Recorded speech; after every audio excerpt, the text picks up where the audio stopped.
I attended the rally of Sleepy Joe Biden, aka Joe Biden.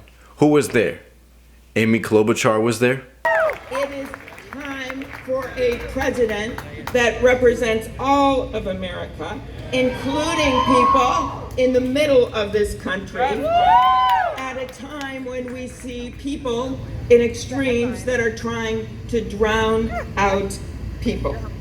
A few representatives arrived, some senators, and there was a surprise arrival from the one and only Beto O'Rourke. Because democracy is under attack here and abroad. We need Joe Biden.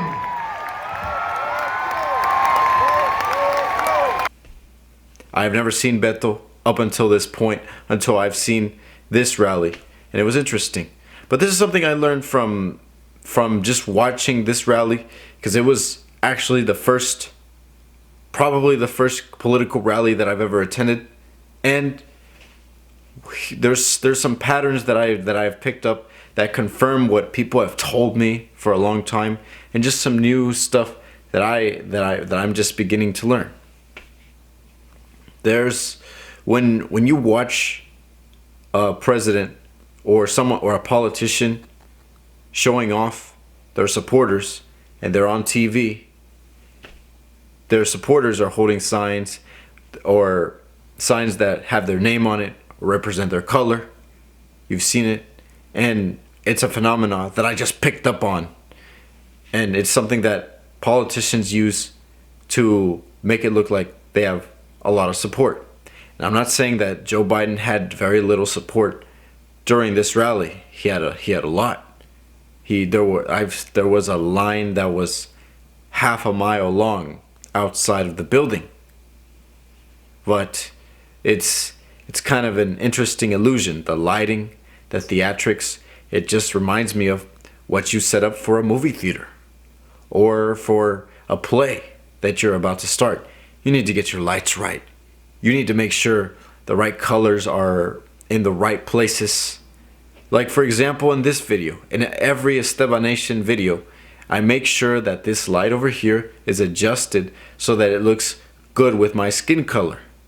Because if I did a white light, then it wouldn't work because my skin color would not correlate with it so well. Then there's another light over here to the left that lights up the other side of my face so that my face doesn't look entirely dark when I do these videos. Politicians work with this all the time, and everyone is doing it. Beto has done it, Andrew Yang has done it, or even if those who are kind of humbling themselves and maybe are a little new to the politics game, they will pick up on it eventually. And I'm not saying this is a bad thing or it's a good thing. It is just something for the sake of human eyes. Now, the second thing that I picked up on is the way Joe Biden was actually something that has been running throughout the entire Democratic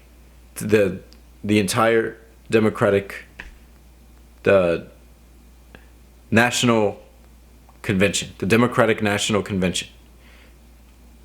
They repeat phrases as in, Trump is a divisive president. He is dangerous for the country. He has torn this country apart. We're going to take back the White House and make sure that it doesn't happen this way.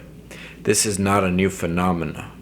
The whole idea of whoever is president, whoever's in the White House right now, is a danger to society and he must be removed.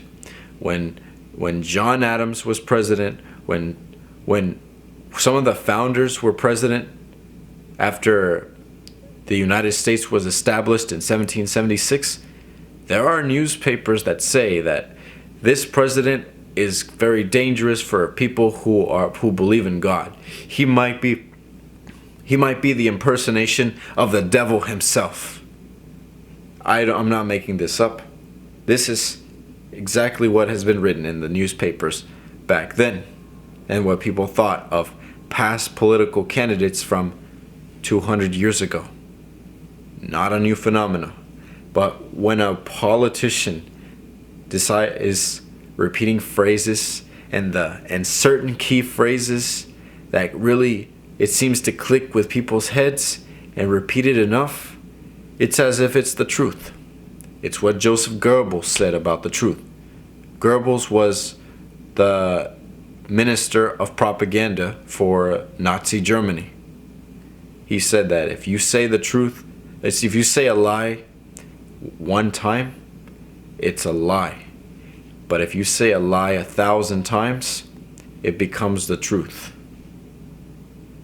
This is what politicians use. It's probably just a rules of the game type of setting.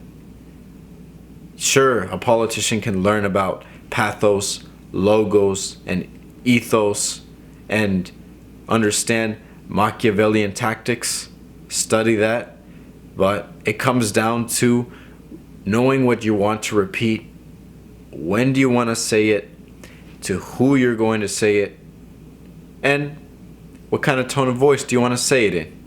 What emotions are you appealing to your audience? And what words will bring out those emotions of your audience? If you figure those out, you can make a pretty decent politician. And Joe Biden has, and all the Democrats, they have mastered this. They know what to say, especially the ones who are more vocal. They always know what people they deal with and how they should deal with those people. And one of the easiest ways to make yourself run for president and to ask people for donation is simply saying Trump is divisive. This is Estebanation.